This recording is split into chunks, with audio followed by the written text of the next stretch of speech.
కనబడుతోంది మా ప్రతినిధి శ్రీధర్ సిద్ధంగా ఉన్నారు గాంధీ భవన్ నుంచి మరిన్ని అప్డేట్స్ తో. శ్రీధర్, కఠిన చర్యలు తీసుకోవాలి అంటున్నారు. కఠిన చర్యలు అంటే దాదాపుగా ఇక వేటు పడమేనా? కొండా సురేఖ మంత్రి పదవి పోయడం ఖాయంగా కనబడుతోందా?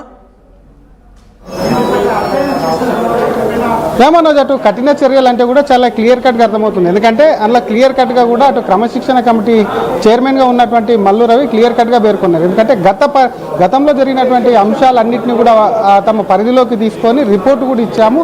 చర్యలు తీసుకోకపోతే పార్టీకి నష్టం చేకూరుతుంది అన్న అంశం చూస్తే ఖచ్చితంగా మరి భర్తరప్ప పార్టీ నుంచి సస్పెన్షన్ అన్నది కూడా కొంత సస్పెన్స్ అనేది పెట్టారు. కానీ అందులో ఉన్నటువంటి ఎగ్జాక్ట్ వాడు చెప్తే మాత్రం తమకు కూడా నోటీసులు వచ్చేటువంటి ఛాన్స్ ఉంది. కాబట్టి 6 పేజీల నివేదిక తయారు చేసాం. ఎక్కడ కూడా ఎటువంటి అటు బడుగు బలహీన వర్గాలు అంటే ఎక్కడ కూడా క్యాస్ట్తో కూడా సంబంధం లేకుండా దీన్ని తీసుకున్నామని చెప్తున్నటువంటి పరిస్థితి ఉంది. ఒకవైపు రిపోర్ట్కు సంబంధించినటువంటి అంశంలో సైతం కూడా అటు మల్లు రవి చాలా సీరియస్గానే రిపోర్ట్ ఉంటుంది, యాక్షన్ ఉంటుంది అని చెప్పినటువంటి పరిస్థితి ఉంది. ఒక్కసారి ప్రెస్ మీట్లో మాట్లాడినటువంటి మల్లు రవి సైతం కూడా ఇక్కడే ఉన్నారు. ఒకసారి మాట్లాడి సార్ లైవ్లో సార్ ఏం చెప్తారు సార్? ఎటువంటి చర్యలు అన్నారు సార్? ఒకసారి మల్లు రవి గారు మాట్లాడించేటువంటి ప్రయత్నం చేద్దాం. చర్యలు అన్నారు, ఎటువంటి చర్యలు తీసుకోమని అందులో పేర్కొన్నారు. అంటే క్రమశిక్షణ చర్యలకు సంబంధించి నోటీసులు ఇచ్చాము. దానికి కొండా సురేఖ గారు తర్వాత చిన్నారెడ్డి గారు 3 రోజుల లోపలనే రిప్లై ఇచ్చారు. వాటన్నిటిని స్టడీ చేసి మరి క్రమశిక్షణ కాంగ్రెస్ పార్టీలో లోపించటం వల్ల పార్టీకి ఏ రకంగా నష్టం జరుగుతుంది, ప్రభుత్వానికి ఏ రకంగా నష్టం జరుగుతుందని విషయాల్ని మాట్లాడి ఒక సమగ్రమైన రిపోర్టు పిసిసి అధ్యక్షుడికి ఇచ్చాం. వారి ద్వారా ఏఐసిసి ఇన్ఛార్జి మరి మీనాక్షి నటరాజన్ గారికి, ఏఐసిసి ప్రెసిడెంట్ మల్లికార్జున ఖార్గే గారికి, తర్వాత కేసీ వేణుగోపాల్ గారికి కూడా పంపడం జరుగుతుంది. వారు దీన్ని పరిశీలించి వారు తీసుకునే నిర్ణయాన్ని మీకు తెలియజేస్తాను. మెజార్టీ ఎమ్మెల్యేలు బర్తరాఫ్ సస్పెన్షన్ అని కొంతమంది కోరినారు. అటువంటిది ఏమన్నా ఉండబోతుందని వారి కోరికలు ఏమైనా ఉండొచ్చు. అవన్నీ కాంగ్రెస్ పార్టీ హైకమాండ్ ఏం తీసుకుంటే అదే చర్యగా భావిస్తాం. ఇది మనోజ్, ఎందుకంటే ఇచ్చినటువంటి మెజార్టీ తీసుకున్నాం, అభిప్రాయాలు తీసుకోకుండా కాకుండా కాంగ్రెస్ పార్టీ ఇచ్చినటువంటి ఒక విధానం ఉంటుంది, సంబంధించి కూడా చర్యలు ఉండాలి అని చెప్పి తన నివేదికలో పేర్కొన్నట్టు చాలా క్లియర్ కట్గా ఆర్టీవీతో అటు ఎక్స్క్లూజివ్గా కూడా క్రమశిక్షణ కమిటీ చైర్మన్ అటు ఎంపీ మల్లు రవి కూడా మాట్లాడుతూ చెప్తున్నారు. మరొక పక్క అటు ఎందుకంటే వేటా లేకపోతే బర్తరఫా అన్నది ఏదైతే ఉందో వేటు లేదంటే బర్తరఫా 2 విషయాలకు సంబంధించినటువంటి అంశంలో దానికి సంబంధించి అది ఎన్క్లోజ్డ్ విషయం కాబట్టి దాన్ని ఒకవేళ ఓపెన్ చేసి ఏముందని చెప్తే మాత్రం తనకు కూడా నోటీస్ అవకాశం. క్రమశిక్షణ కమిటీ సిఫార్సుని మహేష్ కుమార్ గౌడ్ అందుకున్నారు. మహేష్ కుమార్ గౌడ్ నుంచి మీనాక్షి నటరాజన్ వరకు వెళ్తుంది, అక్కడ నుంచి అధిష్టానం వరకు వెళ్తుంది. సో మళ్ళీ సేమ్ రిపోర్ట్ రావాలన్నా సేమ్ మీనాక్షి నటరాజన్ వరకు రావాల్సిందే, అక్కడ నుంచి మహేష్ కుమార్ గౌడ్ రావాల్సిందే. సో ఈ తతంగం అంతా ఎన్ని రోజుల సమయం పడుతుంది?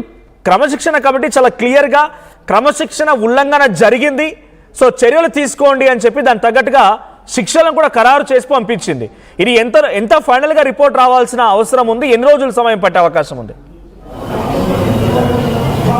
ఆ విషయాన్ని కూడా అటు క్రమశిక్షణ కమిటీ చైర్మన్ దృష్టిని కూడా అడగగా ఎన్ని రోజులు అనేది తమేలా చెప్తాం. ఎందుకంటే తమ పరిధిలో ఉన్నటువంటి అంశం కేవలం మాట్లాడినటువంటి మాటలు ఏవైతే ఉన్నాయో ఆ క్రమశిక్షణ కమిటీ దృష్టికి వస్తే వాటిని పరిశీలించడం, నివేదిక తయారు చేయడం ఏదైతే ఉందో దాన్ని 3 రోజుల్లో తయారు చేశాను. కాబట్టి ఆ విషయాన్ని తన రిపోర్టుకు సంబంధించి ఇచ్చాను తప్ప ఏఐసిసి అనేది ఎన్ని రోజుల నిర్ణయం తీసుకుంటుంది, పిసిసి అనేది ఎన్ని రోజులు అక్కడికి పంపిస్తుంది అన్నది కూడా వారి పరిధిలో ఉన్నటువంటి అంశం. కాబట్టి ఆ విషయానికి సంబంధించి తను చెప్పలేనని చెప్తున్నప్పటికీ ఒకవైపు అటు అసెంబ్లీ సమావేశాలు నెక్స్ట్ మంత్ 7th నుంచి కూడా పెట్టేటువంటి ఛాన్స్ ఉంది. కాబట్టి అంతలోపే అటు కొండా సురేఖ విషయంలో ఎందుకంటే ప్రధానంగా అటు చిన్నారెడ్డికి సంబంధించిన అంశం కూడా అటు ఆయన ఉన్నప్పటికీ కూడా కొండా సురేఖ అంశమే కూడా పెద్ద ఎత్తున చర్చనీయాంశంగా మారినటువంటి పరిస్థితి ఉంది, పార్టీలో ప్రకంపనలు సృష్టించాయి. కాబట్టి మరి అటు అసెంబ్లీ మీటింగ్కే ముందే కూడా కొండా సురేఖకు ఉద్వాసన పలకబోతున్నారు, పార్టీ నుంచి సస్పెండ్ చేయబోతున్నటువంటి వార్తలు కూడా అటు గాంధీభవన్ వర్గాలు కానీ కాంగ్రెస్ వర్గాల్లో పెద్ద ఎత్తున మొదలయ్యాయి. కాబట్టి వేటుకు రంగం సిద్ధం చేసుకుంటూ ఇటు క్రమశిక్షణ కమిటీ సైతం కూడా ఎక్కువ టైం తీసుకోకుండా అటు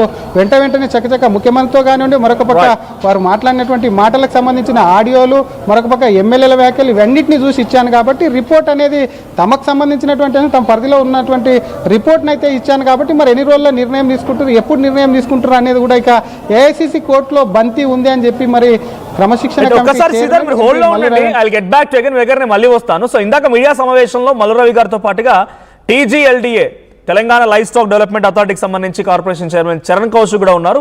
సో ఆయన కూడా ఒకసారి మాట్లాడి తెలుసుకుని చరణ్ గారు, సో ఏం జరగవచ్చు అంటే కఠిన చర్యలు తీసుకోమని క్రమశిక్షణ కమిటీ సిఫార్సు మహేష్ కుమార్ గౌడ్కి అందించింది. సో కఠిన చర్యలు అంటే ఏంటి? కఠిన చర్యలు అంటే ఎమ్మెల్యేలు అంతకుముందు ఏదైతే ప్రెస్ మీట్ సమావేశం పెట్టి చెప్పారో అట్లాంటి నిర్ణయం వెలువడే అవకాశం ఉంది. అంటే బర్త్రఫ్ గాయంగా కనబడుతోంది, ఇక బర్త్రఫ్ చేస్తారా, పార్టీ నుంచి సస్పెండ్ చేస్తారా?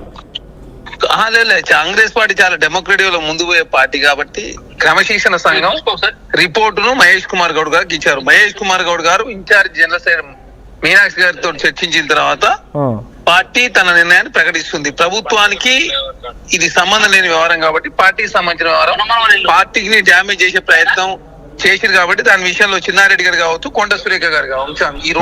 మీ చర్యలు కేవలం పార్టీ పరంగానే ఉంటాయి కానీ ప్రభుత్వ పరంగా కాదు, ఎందుకంటే తన క్యాబినెట్ లో ప్రభుత్వ పరంగా మంత్రిగా ఉన్నారు కాబట్టి మీ చర్యలు అక్కడ రిఫ్లెక్ట్ కావా? లే, పార్టీ పరంగా చర్యలు అంటే పార్టీ నిర్ణయించిన విధంగా ప్రభుత్వంలో కూడా పార్టీ రికమెండ్ చేస్తుంది. ఓకే, ప్రభుత్వంలో ఉన్నటువంటి వ్యక్తులకు కూడా పార్టీ పరంగా చర్యలు తీసుకుంటూనే పార్టీలో చర్యలు తీసుకుంటే ఆటోమేటిక్ ప్రభుత్వంలో చర్యలు ప్రభుత్వం కూడా తీసుకునే అవకాశం ఉంటది. దానిలో భాగంగా ఇప్పుడు క్రమశిక్షణ సంఘం మహేష్ కుమార్ గౌడ్ గారికి ఇచ్చారు. తర్వాత ఇప్పుడు కంది శ్రీనివాస్ గారి అంశం కావచ్చు, జకిరి ప్రభాకర్ రెడ్డి గారు ఆల్రెడీ సస్పెండ్ చేశారు. ఆదిలాబాద్ కంటెస్టెడ్ ఎమ్మెల్యేదేమో ఆల్రెడీ వారికి కూడా నోటీస్ ఇచ్చారు, సంజయ్ కుమార్ గారికి, కొండ సురేఖ గారి, చిన్నారెడ్డి గారికి. చిన్నారెడ్డి గారు, కొండ సురేఖ గారి అంశానికి సంబంధించి రెండింటి అయితే రిపోర్ట్ సబ్మిట్ చేశారు. దానిలో భాగంగా మల్లురవి గారు కావచ్చు, తర్వాత వైస్ చైర్మన్ శ్యామోహన్ గారు ఇద్దరు ఈ రోజు ప్రెస్ మీట్ సమావేశం కూడా ఏర్పాటు చేశారు. వారు మహేష్ కుమార్ గౌడ్ కలిసి వచ్చారు. మొన్ననేమో నిన్న ముఖ్యమంత్రి గారిని కూడా కలిసిన పరిస్థితి. నిన్న ముఖ్యమంత్రి గారు ఎందుకు కలిసిన చెప్పేసి మీడియా వాళ్ళు అడిగితే, నిన్న నేను ఎంపీల ఫోరం కన్వీనర్ కలిసిన, నిన్న ఈ అంశం గురించి చర్చించలేదు, ఓన్లీ ఈ రోజు అంశం మాత్రం రిపోర్ట్ నేను మహేష్ కుమార్ గౌడ్ గారికి ఇచ్చాను. ఫైనల్ గా బర్తరఫ్ విషయంలోనే కమిటీ సిఫార్సు ఉంది అని అంటున్నారు, నిజమేనా? బర్తరఫ్ చేయబోతున్నారా? చెప్పిన అంతకుముందు ఎమ్మెల్యే ఏ మాట్లాడారు, అట్లాంటి నిర్ణయం వచ్చే అవకాశం ఉంది. Thank you. సో ఎమ్మెల్యేల డిమాండ్సే కొంత ఇక్కడ నిజం కాబోతున్నాయన్నప్పుడు ఎమ్మెల్యేలంతా కూడా బర్తరఫ్ చేయాలని డిమాండ్ చేశారు. వేముల వీరేశం కానీ, నాయన్ రాజేందర్ రెడ్డి కానీ, బీర్ల ఐలయ్య గారు కానీ, వీళ్ళందరూ కూడా డిమాండ్ చేసింది బర్తరఫ్ విషయంలోనే. సో ఆ రకంగానే బర్తరఫ్ చేసే అవకాశం కనబడుతోంది. సో ప్రెసెంట్ ఎక్కడ చూసినా కొండా సురేఖ వివాదానికి సంబంధించిన అంశమే తెలంగాణ రాష్ట్ర రాజకీయాలను ఓ రకంగా తన చుట్టూ తిప్పుకున్నారు కొండా సురేఖ, లేదంటే ఆ అంశం చుట్టూ తిరిగింది. సో ఇప్పుడు ఈ సిచ్యువేషన్ టెకలకి ఒక ఫుల్ స్టాప్ పడినట్టుగానే భావించాలి. కొండా సురేఖపై వేటు పడడం ఖాయంగా కనబడుతోంది. పార్టీ పరంగా కొండా సురేఖని మేము ప్రభుత్వానికి కూడా సిఫార్సు చేస్తాం, ప్రభుత్వంలో ఉన్నటువంటి పార్టీ మాదే కాబట్టి వాళ్ళని సూచిస్తూ ఉన్నాం, కఠినంగా చర్యలు తీసుకోవాలని మేము సిఫార్సు చేస్తామనేది తెలంగాణ రాష్ట్ర కాంగ్రెస్ క్రమశిక్షణ కమిటీ చైర్మన్గా మల్లురవి చెప్పిన మాట.